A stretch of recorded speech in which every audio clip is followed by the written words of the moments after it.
Now, think about the society we live in. Think about the emphasis on the penis. It's not just the penis. It's not just the penis, right? What makes a woman happy? What do all women want? A big penis. All the jokes in society that men tell one another, the way we get down on one another, the way we criticize one another about the smallness of the penis. In truth, the smallness of the penis for most women would feel greater pleasure with a small penis, not a big penis, because in our world, in the male-centered world, it needs to be hard. And then if it's not hard enough, it needs to be harder. And it needs to be bigger. It needs to be longer. It needs to have bigger girth. It just needs to have all these things. And the bigger it is, the more satisfied women will be. But the problem is, that is not the road toward female satisfaction. In fact, that is the road toward greater female dissatisfaction. That is some stories that we tell ourselves that, like, men, can you just do a thought experiment for me real fast? Real fast. Here we go. So you have this little part of your body, and it wants something really slow and gentle, right? And then it wants to be touched, wants to be caressed, wants all these things. And then somebody comes along with this big, hard thing. And they just start whacking it against this soft, gentle thing. So, like men, imagine men. Think about the penis, think about the testicles, right? And think about how kind of gentle they are. You don't want to bang them around too much. But imagine if in a female-centered world, you're having sex with your woman. And it doesn't even have to be a female-centered world. You're having sex with your woman. And the woman starts rubbing your testicles. Right? And it's like, you're like, I'm not really feeling it. He's like, nah, man, let me rub it harder.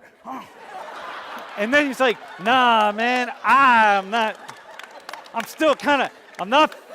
feeling that, really. I got to rub it harder. Come on, grab it up.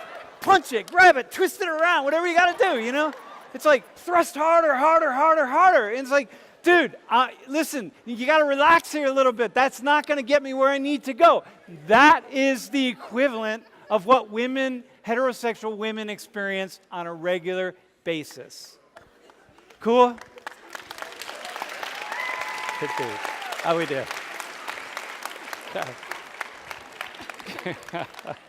Oh, my God. It feels so good to say that. Oh, man. All right. Right. My notes, literally. Oh, God. Please. In his notes, all it says is, rub it harder.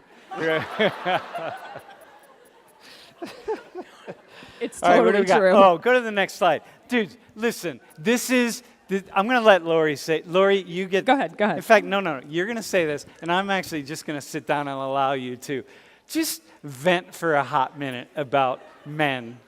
Okay? I don't. No. Can you okay. do that? That's okay. No. There's no venting. It's just, right. It's silly, and I do think that if we can laugh at this and see just like, wait, what? Like, am I been asleep all this time?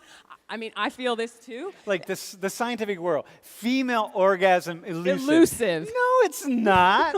It's not elusive at all. Just stop having intercourse.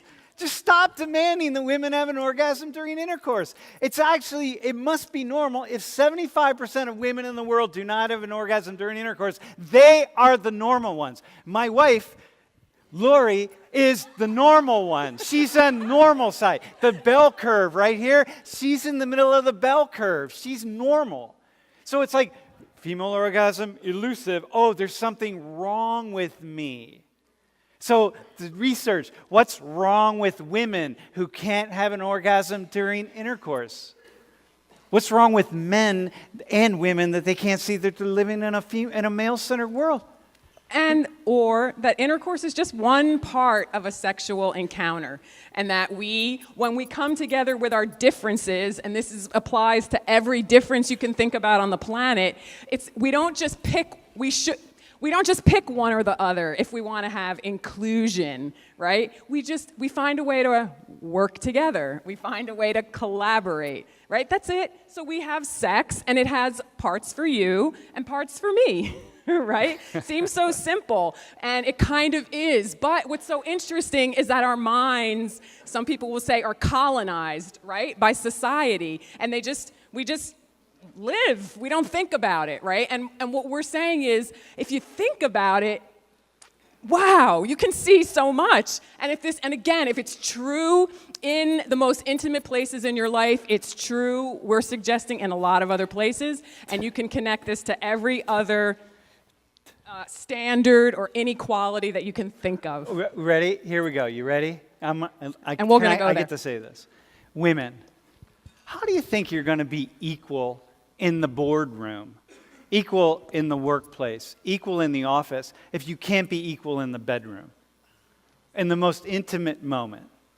How are you going to be equal in those places? We're the person who respects you the most, because that's what we're talking about. We're not talking about bad experiences or things that are what they shouldn't be. We're just talking about the person who loves you the most, who you feel the closest to. So, like, there's this other study that on the G-spot injection, so they're sort of looking at, well, but women, if we just put an injection into the woman, it would activate this mystical thing called the G-spot, and then she could maybe have an orgasm during intercourse. I mean, it's silly. It's sort of absolutely absurd. It would be like men. It's like premature ejaculation. Imagine that, premature ejaculation. So what we do as men is, well, we got to cut the foreskin a little bit and make sure that you're a little less sensitive on that foreskin, because if we cut it back a little and you had less sensitive, and men would be like, hell no, you're not cutting my foreskin any more than you already have. It's like, we're not going to do that. Well, we need to give you a pill. It's like, no, you're not going to give me a pill. I don't have a problem. Well, it's like, why are we then putting the problem on women? Like, what is that? You see, like, where are we here? Because it's a male-centered world. Because we've all been shaped by the a male-centered world. It's really not any of our faults.